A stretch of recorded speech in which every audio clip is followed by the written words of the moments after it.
She made the world laugh, but she kept her own life locked away. Dame Patricia Routledge was loved by millions, yet almost no one truly knew her. She never married, never had children, and guarded her private world with quiet determination. That distance wasn't accidental, and the truth behind it surprised even those closest to her. Behind the laughter were choices that fueled decades of speculation, rumors that followed her to the very end. Now, we finally understand how she spent her final years, why she stepped away from fame at its peak, and what really drove her to walk away from one of television's most beloved sitcoms. This is the rise, and the restraint, of Dame Patricia Routledge. For audiences around the world, she was instantly recognizable. Her voice, her timing, and her iconic role in keeping up appearances turned her into a household name far beyond Britain. She became synonymous with sharp comedy and social satire. But off-screen, her life looked nothing like the characters she played. Patricia Routledge was born in 1929 in Tranmere, Birkenhead, into a modest working-class family with no ties to the arts. Acting wasn't considered practical, especially for a young woman without money or connections. Yet early on, she showed a deep love for language and storytelling. She excelled academically, studied English at the University of Liverpool, and found her way to acting through student theatre, quiet beginnings that shaped her discipline and precision. Breaking into the profession was relentless.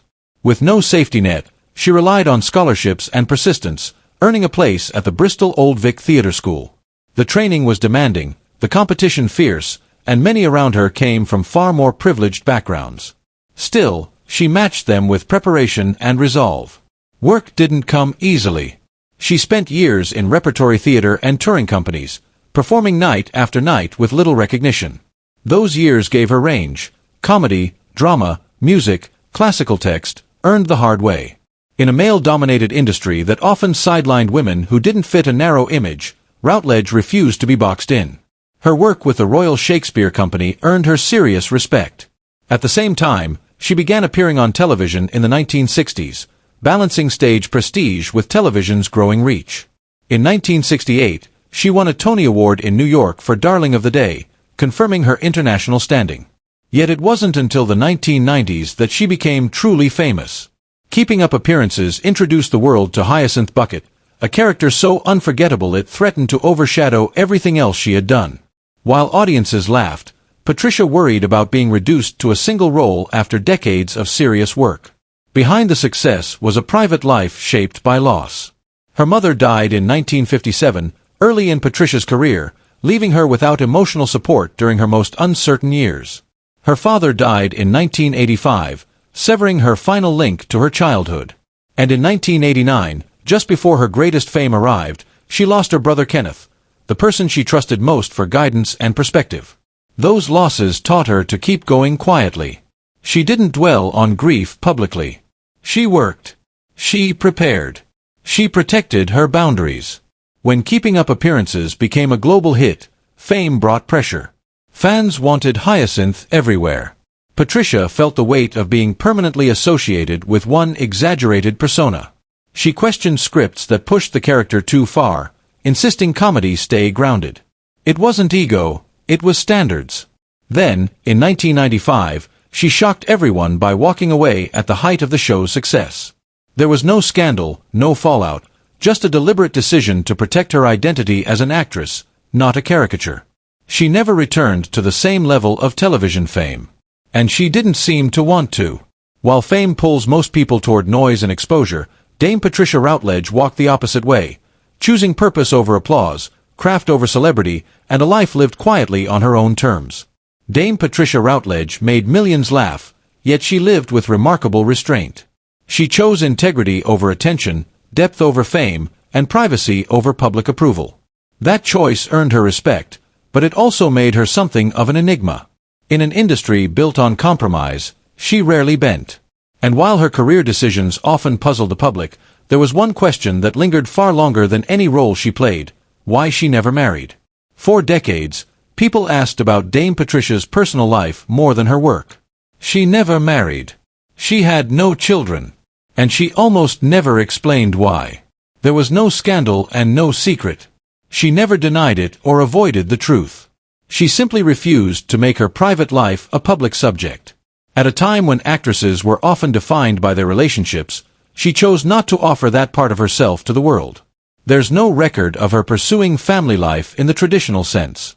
She never spoke about wanting children. If she had romantic relationships, she kept them entirely private. No public partners, no interviews, no red carpets. She drew a firm boundary between her work and her personal world, and she never crossed it.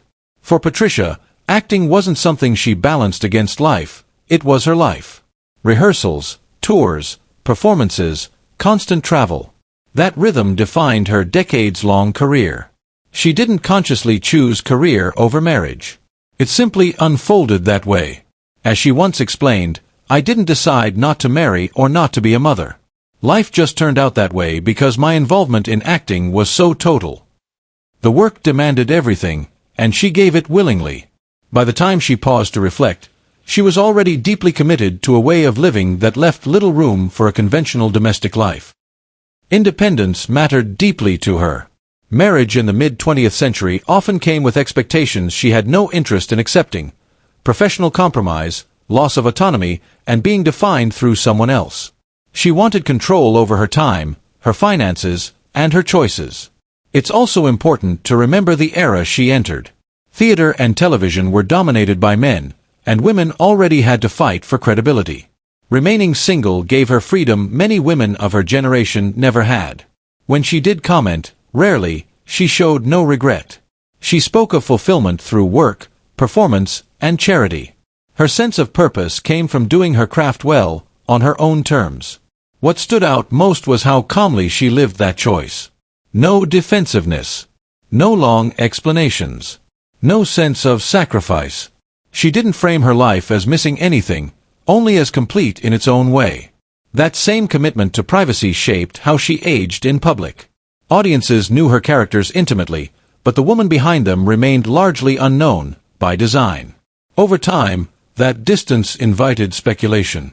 As she appeared less frequently in public, rumors grew louder. Was she lonely? Did she regret her choices? Had she withdrawn completely? After Dame Patricia Routledge passed away on October 3, 2025, at the age of 96, those rumors resurfaced almost instantly. Many painted a picture of isolation that simply wasn't true. One long-standing claim suggested she lived alone and estranged because she never married.